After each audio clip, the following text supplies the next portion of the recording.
In today's video, I'm going to teach you how to use linked databases in Notion. A linked database is one of the most powerful ways to reuse your information without duplicating it. Think of it as a live window into an existing database. The data is the same, but the way you see and filter it can be completely tailored to the page you are on. This is perfect for dashboards, team hubs, or project pages where you want just the relevant items in view. Let's start by creating the link. On any Notion page, type the / command, then begin typing linked. And choose linked view of database. You'll see a prompt appear right away. This doesn't create a new database. It simply prepares a special view that points to one you already have somewhere else in your workspace. You can do this on the desktop app, the web app, or mobile anywhere the / command works.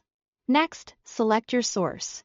Use the search box to find the existing database you want to display. It could be a tasks database, a content calendar, or a CRM, anything you've already created. Click the database name to link it. If you are unsure, glance at the small preview that appears. It helps confirm you've chosen the right one.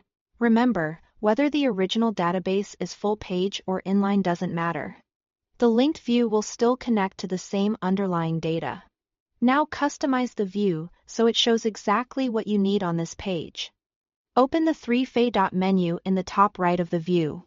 Add filters to narrow down what appears, for example, only items assigned to you, or only tasks due this week.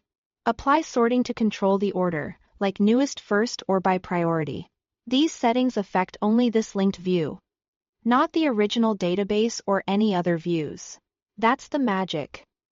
You can have multiple pages, each showing different slices of the same information without reshuffling anything elsewhere.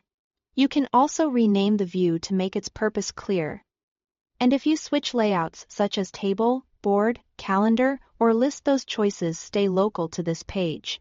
If something disappears after you filter or sort, it's usually just hidden, not deleted. Clear or adjust your filters to bring it back. Finally, add data right from the linked view. Click New or add a row just as you would in the original. Any entries you create here instantly live in the source database, with all the same properties. Edits work the same way, change it in one place, and it's updated everywhere. If a new item seems missing, check your filters and sorts.